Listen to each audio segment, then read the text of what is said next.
पहले आप लोग ये वीडियो देखिए। बेटियां भिखारियों के घर पर पैदा नहीं होती, उस अमीर के घर पर पैदा होती हैं जो बेटी को दूसरे के घर दान देने के लिए तैयार है। बेटियां भिखारियों की संपत्ति नहीं है, बेटियां अमीरों की संपत्ति है।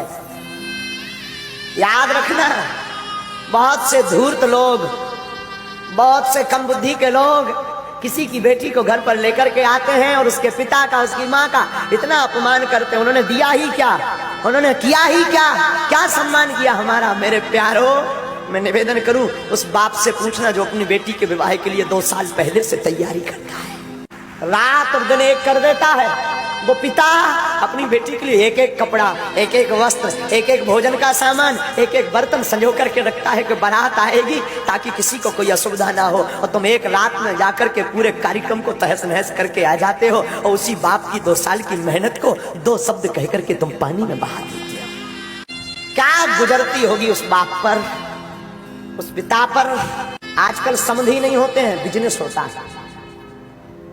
बेटियों को बेचा जाता है, पुत्रों को बेचा जाता है। दहेज लेना पाप नहीं है, पर मुंह मांग करके दहेज लेना महापाप है।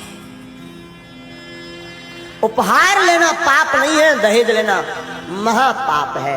मैं निवेदन करूंगा व्यासपीठ से, किसी बाप को कुछ देने को नहीं होता, 1 रुपया नहीं होता, उस बाप के दिल से पूछो जिसके घर पर सयानी बेटी होती है। उस बाप के हृदय से पूछना क्या गुजरती है।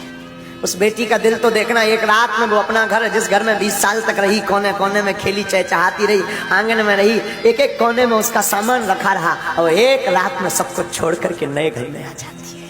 उस बाप पर क्या गुजरती होगी? हमने सुना है बाप का दिल इतना कठोर होता, किसी किसी का उसकी आंख में कभी आंसू नहीं आता, लेकिन हमने सुना है कोई ऐसा बाप होगा जिसकी बेटी की विदा हो, उसकी आंख में आंसू। बेटियां विवाह होने के बाद भी अपने पिता को नहीं भूलती। बेटियों का दिल कितना ऊंचा होता है ये तो क्या बताएं। बहनों का दिल कितना ऊंचा होता है। रक्षाबंधन का दिन हो, भाई के पास पहुंच ना पाए तो वो पड़ोस में, अंकल आप जाएंगे क्या, आप जा रहे हैं क्या, अंकल अगर जाना तो हमें बता देना। रात को ही वो सामान पूरा बना करके उसमें राखी रख करके पैक करके, अंकल हमारी माँ को दे देना, भाई को बांध दे। सबकी कलाई भरी होगी, हमारी भाई की सुनी ना रह जाए।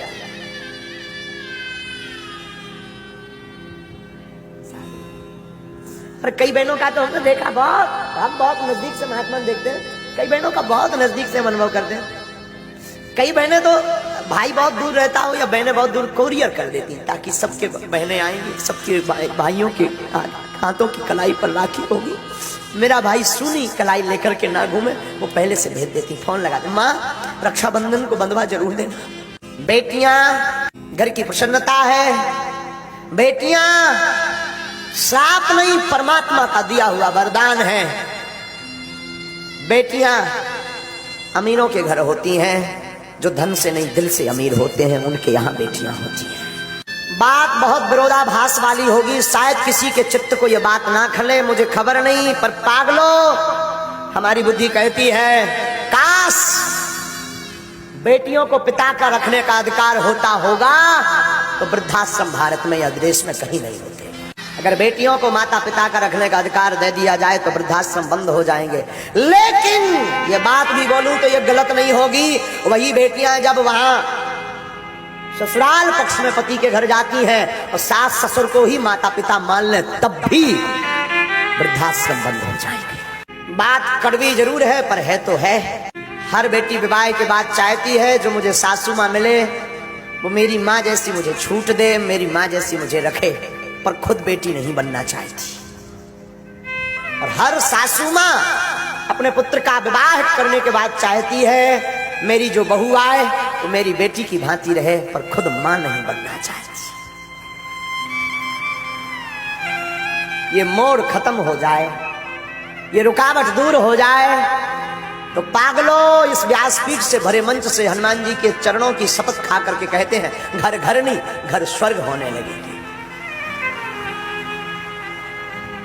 फिर हर घर में महाभारत नहीं, हर घर में फिर राम महोत्सव होने लगेगा कि क्या गुजरती होगी बेटियों पर। एक घड़ी पुत्र नहीं आते हैं जब तबीयत खराब होती पिता की। बेटियां दूर रहते भी फोन लगा लेती, पिताजी कैसे। पिता के प्रति बड़ा गजब का प्रेम होता है बेटियों का।